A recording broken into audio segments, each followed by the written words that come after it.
La dette publique, encore et toujours la dette publique. Il faut moins de dette publique. Dette publique, dette publique, dette publique. Oui, on a compris. Mais en effet, il y a de quoi la prendre au sérieux, cette fameuse dette publique. Son impact est mondial, et rares sont les pays qui ne sont pas sévèrement touchés. La preuve, la dette publique mondiale n'a cessé d'exploser au cours de ces dernières décennies. Mais pourquoi autant de dettes? Que faudrait-il faire? Il faut moins de dépenses publiques. Plus de compétitivité, un plan d'austérité, tout privatiser. Oula, doucement, vous en êtes bien sûr? Déjà, comment expliquez-vous que autant de pays soient endettés à ce point-là? C'est bizarre quand même. Et pourquoi ne parlez-vous pas du système des réserves fractionnaires? De la création monétaire par le crédit? Ou de l'article 123 du traité de Lisbonne? Il me semble que c'est important. Hein, quoi? Hein? Je vois, vous ne savez pas ce que c'est. Eh bien, dans ce cas-là, il va falloir que je vous explique.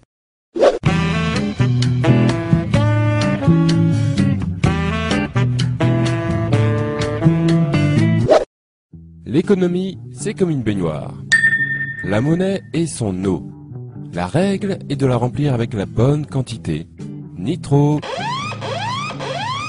ni pas assez. Quand une économie est en croissance, c'est comme si la baignoire grossissait. Il faut donc rajouter de l'eau, c'est-à-dire créer de la monnaie. Donc une première question s'impose. Comment est créée la monnaie? Les robinets de l'économie, ce sont des banques très particulières, normalement publiques, que l'on appelle les banques centrales. Elles peuvent créer et détruire la monnaie à volonté, et donc remplir ou vider l'économie. La monnaie créée par ces banques s'appelle la monnaie centrale. Mais, petite astuce, il existe un deuxième robinet, constitué des banques commerciales, c'est-à-dire les banques privées. Cependant, ce robinet fonctionne d'une manière un peu particulière. Je vous explique. Lorsque l'on fait un emprunt dans une banque, la plupart des gens s'imaginent que la banque donne une partie de l'argent qui est dans ses coffres. Eh bien, pas du tout. La banque va en réalité créer l'argent qu'elle prêtera par une simple écriture comptable. Cet argent sera détruit au fur et à mesure que le prêt sera remboursé. Ce procédé se nomme tout simplement la création monétaire par le crédit.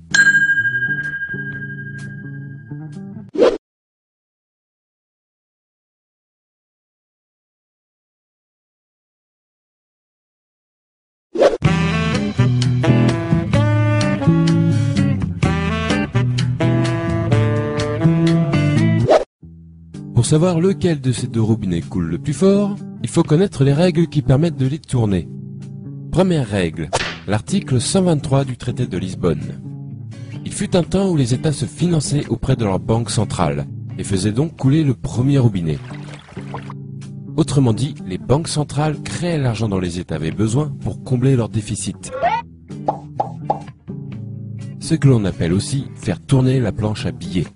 Mais l'abus de cette pratique à des fins généralement électorales provoquait par moments une inflation importante.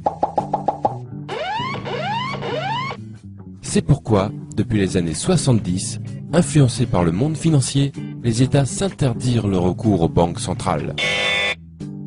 Cette interdiction existe toujours et est aujourd'hui visible dans le traité de Lisbonne, signé par tous les membres de l'Union européenne, sous l'article 123. Les États ne peuvent donc plus faire couler le premier robinet. Ils utilisent alors le second. Cela veut dire que pour combler leur déficit, les États font désormais des emprunts auprès du marché financier, et plus particulièrement auprès des banques commerciales. Deuxième règle, les réserves fractionnaires. Tout comme les États, les ménages et les entreprises font aussi leurs emprunts auprès du marché financier. Cela garantit alors pour les banques commerciales beaucoup d'argent à prêter en perspective. Mais disposent-elles de suffisamment de fonds pour cela? A priori oui, car comme nous l'avons vu, les banques commerciales créent l'argent qu'on leur emprunte. Mais il existe une limite, que l'on appelle le taux de réserve. La création ne peut avoir lieu que si la banque possède une certaine quantité de monnaie centrale. Cependant, cette limite est franchement souple, puisque, au final, les banques commerciales peuvent créer et prêter plus de 6 fois ce qu'elles possèdent en monnaie centrale. Et si malgré cette souplesse, elles sont tout de même à court, pas de souci, puisqu'elles sont autorisées à emprunter autant que nécessaire auprès des banques centrales. Cela laisse donc pas mal de liberté au second robinet. Ce système plutôt méconnu s'appelle le système des réserves fractionnaires. Il est pourtant répandu dans le monde entier.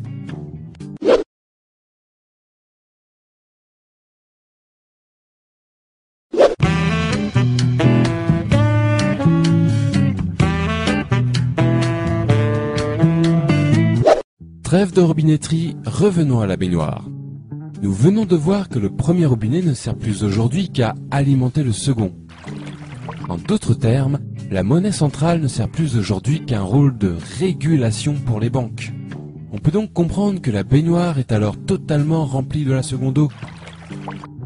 Autrement dit, la totalité de la monnaie en circulation prend désormais son origine dans les crédits accordés par les banques.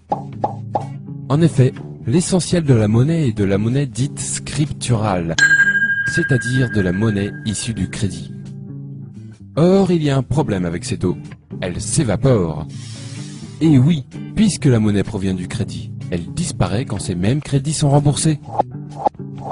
Il faut donc sans arrêt refaire couler le second robinet pour garder la baignoire pleine. C'est-à-dire que les États, les ménages et les entreprises doivent sans cesse emprunter auprès des banques pour que l'économie fonctionne.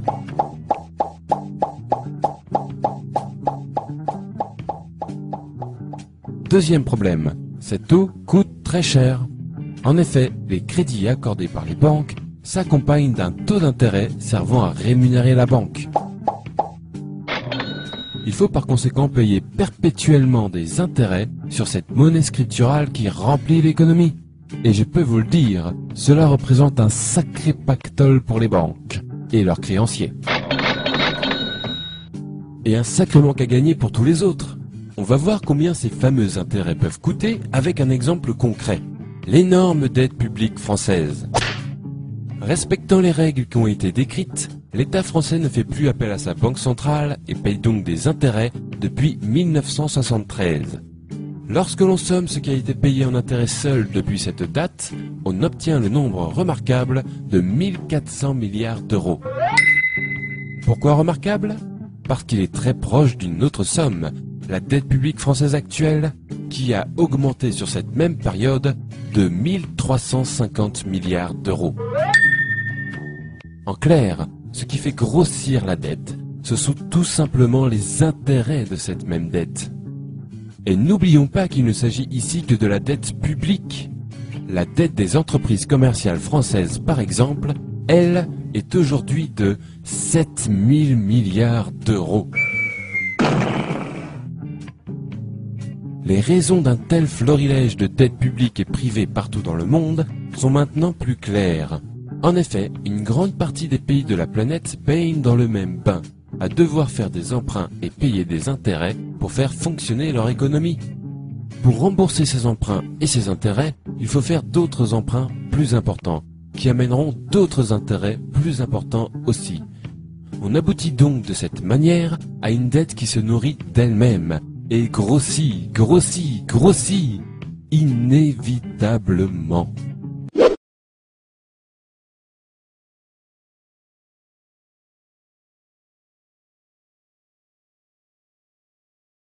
Vous avez déjà dû entendre que la dette publique est provoquée par une mauvaise gestion des dépenses de l'État, ou un manque de compétitivité, et que la seule manière de la résorber est de privatiser l'économie ou d'appliquer des plans d'austérité. Eh bien, sachez que ce sont des conneries. Il est mathématiquement impossible de résorber l'ensemble des dettes publiques et privées sans aborder la question de la création monétaire par le crédit avec intérêt, puisqu'elles en sont les causes naturelles.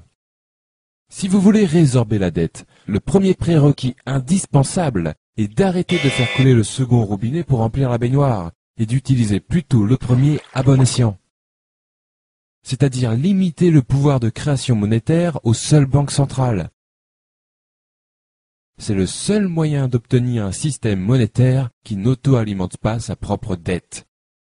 Il y a une quarantaine d'années, les États se sont interdits l'accès à leur banque centrale, sous prétexte que le premier robinet était parfois utilisé de manière abusive. Nous sommes arrivés aujourd'hui à la situation inverse, où le premier robinet manque cruellement et un autre l'a remplacé, remplissant l'économie de dettes impossibles à rembourser. Tout cela, ne l'oublions pas, au profit des grandes banques et de leurs créanciers. Je trouve déplorable qu'un sujet si crucial ne soit ne serait-ce que débattu par la classe politique, ni ne soit jamais traité dans les grands journaux. Merci de votre attention.